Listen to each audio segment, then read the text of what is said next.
Здравствуйте всем. Вот уже какой раз пытаюсь записать этот ролик, и никак не получается. То тот звонит, то этот звонит.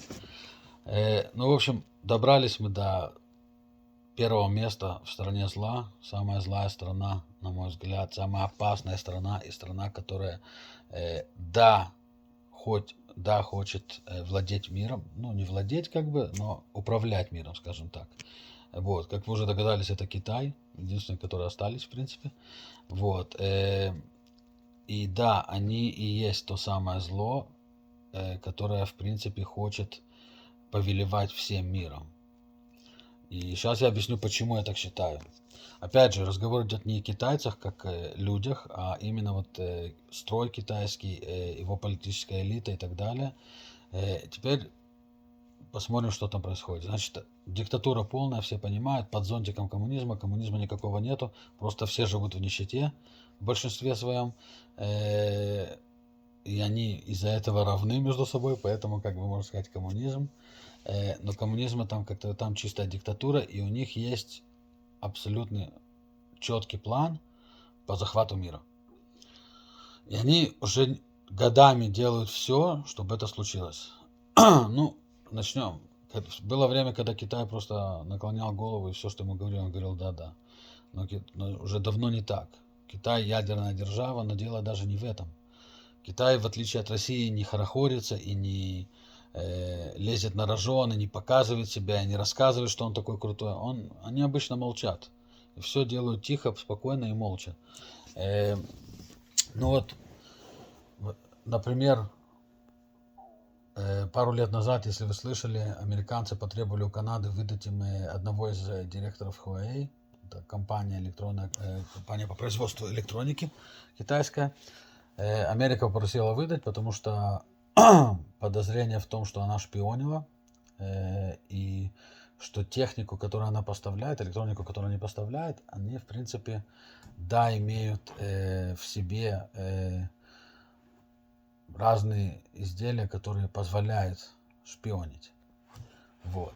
Ну, Канада пыталась, что-то думала, но договор о экстрадиции есть, и с Америкой против Америки не попрешь, отдали они эту женщину Америке.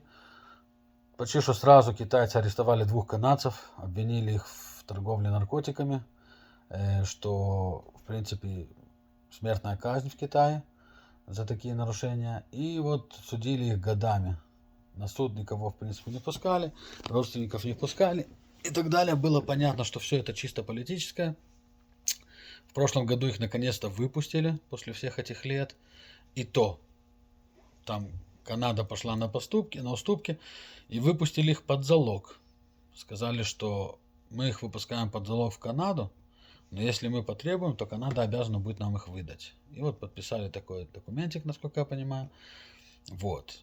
И просто залог. Это просто заложники. Это типа, если Канада завтра что-то рыпнется против Китая, моментально их обратно заберут. Ну, или иди войной. Или тебе Китай устроит экономическую блокаду Канаде, а Канада питается с Китая очень хорошо, как бы вся продукция просто десятками процентов с Китая. Сегодня куда ни посмотришь, на что ни посмотришь, у тебя даже канадские флаги, они все сделаны в Китае и так далее. Так как я, не помню уже, 20 лет назад поехал на статую свободы в Америку, а там музей такой внизу, магазинчик, и там продаются эти статуэтки свободы. Вот ты понимаешь, что эта статуэтка свободы, казалось бы, самая святое для американской страны, для Америки, для свободы, для демократии. Самое святое вот этот символ, ты переворачиваешься, там Made in China. Вот, и это было, ну, я не помню, лет 20 назад, ну, не 20, лет 15 назад точно. Вот, но дело не в этом. Значит, вернемся к Китаю. Ну, вот это был простой пример, что Китай может сделать. Вторая вещь, Китай никого не боится. Абсолютно. Просто никого не боится. В последнее время особенно начал это показывать. Вот они залезли в Гонконг, забрали себе Гонконг.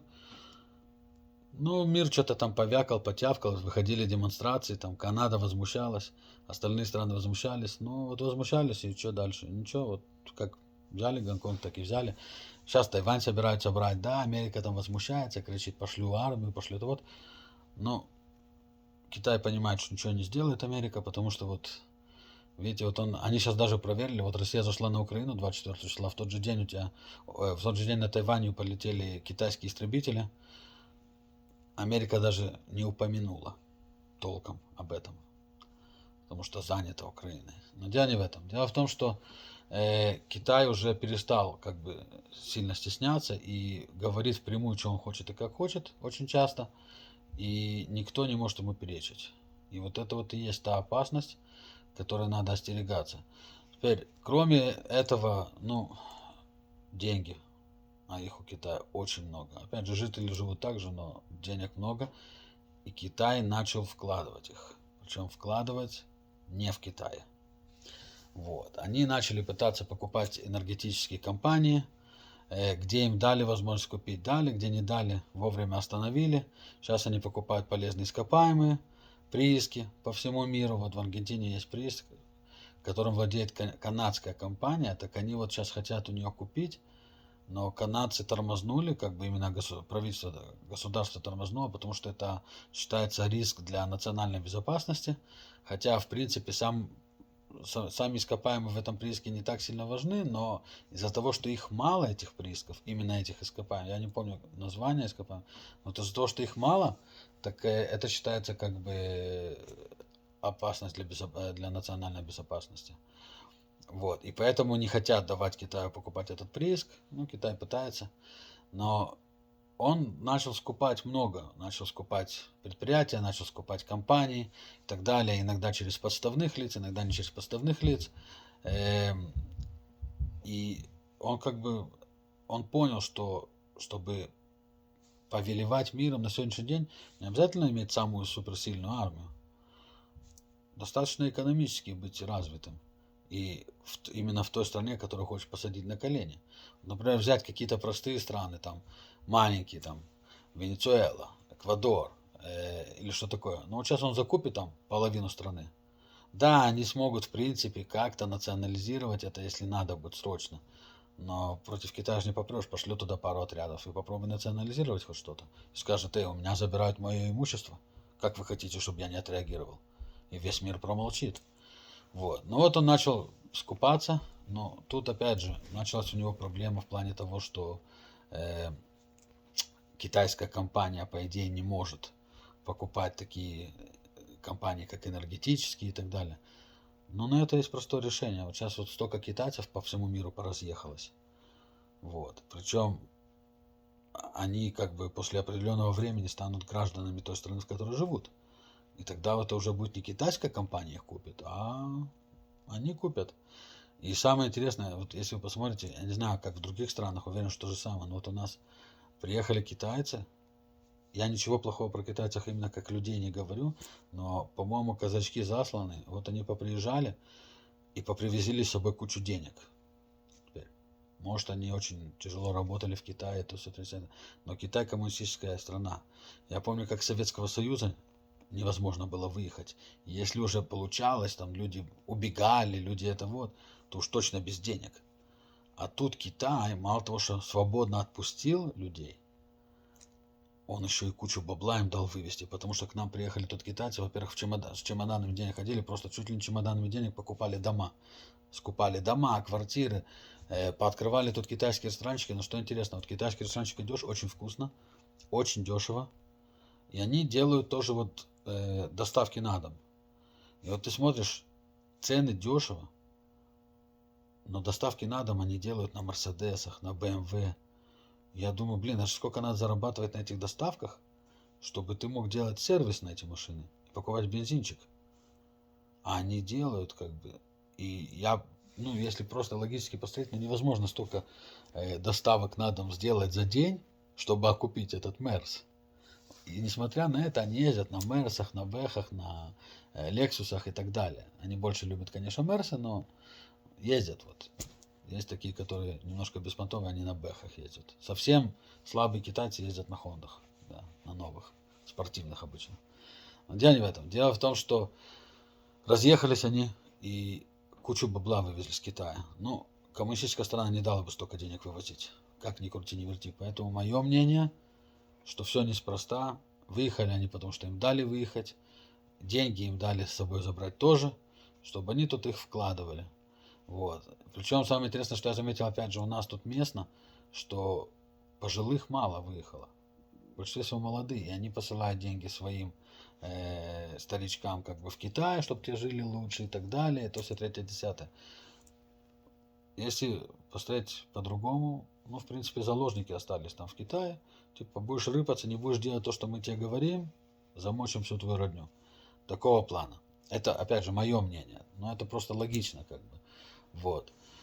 И тоже тут как бы, как ни крути, но другой причины я не нахожу вообще. Как вы даете... ни одна страна не хочет, чтобы их деньги вывозили за границу, причем просто так. Вот. Еще одна тема, которая вот последняя наша, вот самая такая актуальная тема, это корона. Ну, во-первых, виноват Китай однозначно. Даже если мы сейчас не будем, даже если есть два выбора. Один выбор, это значит, этот вирус был разработан в лаборатории как биохимическое оружие и случайно выскочил. После того, как мы видели, как свиной грипп пришел с Китая, мы с ним быстро справились, слава богу. Там птичий грипп был. Но вот этот грипп вышел, и с ним до сих пор весь мир не может справиться. Все, кто работает, Pfizer, Moderna, никто ничего не может сделать. Дело не в этом. Вот первая опция, это было разработано в лаборатории, биохимическое оружие, и случайно выскочило. Вторая опция, действительно, не было разработано в лаборатории, а кто-то съел летучую мышь на рынке в Китае. Какую бы сторону вы ни взяли, виноват Китай. Почему? Ну, если разрабатывали как биохимическое оружие, там все понятно. А даже если на рынке, почему виноват Китай? Во-первых, даже если не разрабатывали биохимическое оружие, они признали, что в лаборатории, да, проверяли именно этот вирус. Иначе как они так быстро узнали, что это от летучей мыши?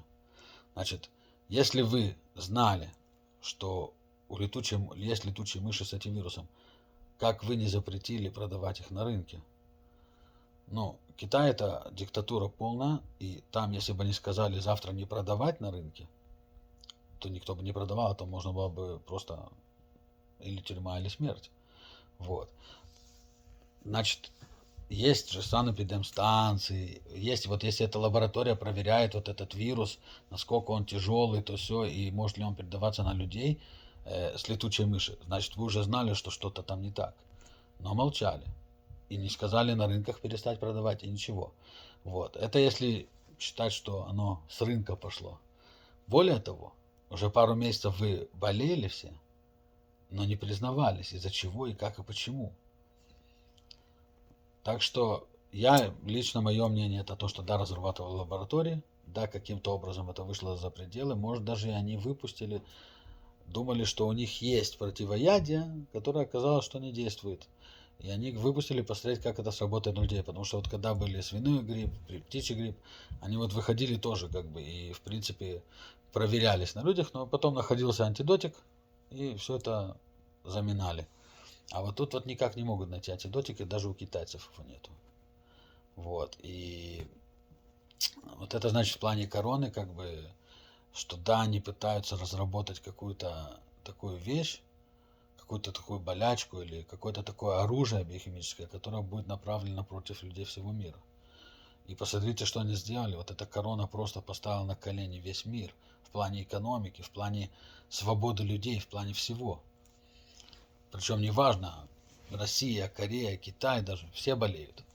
Они просчитались, малёком. Надо было как-то программировать, чтобы на ДНК реагировало, а тут вот у них вышло из-под контроля. Вот. Насчет засланных казачков, кстати, и короны. Вот такой простой пример. Значит, просто чтобы думали, что я не просто так, лишь бы там придумал, что-то рассказываю. Я, да, основываюсь на каких-то, свою гипотезу, по крайней мере, на каких-то действиях, на каких-то происшествиях. Вот когда корона началась, оставьте то, что трудо по доброте душевной как бы послал все свои медицинские резервы в плане масок, перчаток и так далее послал в Китай, что через 2 месяца ему пришлось выкупать обратно, причем с очень большими, причем как бы за очень большие деньги, намного дороже, чем то, что они заплатили. Вот, и он как бы даже там доходило до того, что он посылал самолеты, государственные самолеты, чтобы привезти, потому что у нас в больницах уже не было ни масок, ни перчаток.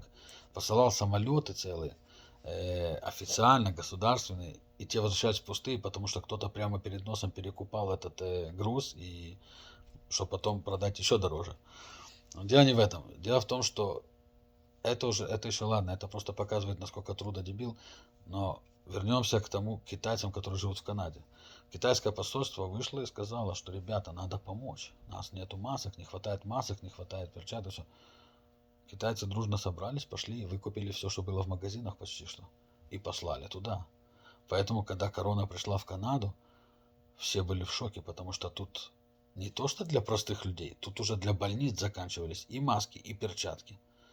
Вот эта вот недальновидность товарища Труда, который не мог понять, что, слушай, эта корона по всему миру идет, ты сейчас отдашь Китаю все свои резервы, что останется тебе? Вот. Но даже китайские граждане Канады, они, да, можно их тяжело упрекнуть, можно сказать, что вот они там своим родственникам посылали, своим семьям, но там такие количества посылались, и опять же, э, ни с того ни с сего, как бы, почему посольство должно было просить китайцев это сделать? И они пошли и сделали. Там, я понимаю, если бы их родственники позвонили и сказали бы там, ой, пришлите мне масок, там, 10 штук или что-то такое. А тут просто это уже на уровне пошло выше, как бы, что китайское посольство там начало говорить, что ребята, вперед. У нас, кстати, есть прикол тоже тут в Канаде, я не знаю, как у вас там, но иногда есть вот, ну, есть иногда звонки, которые пытаются обмануть людей, то все.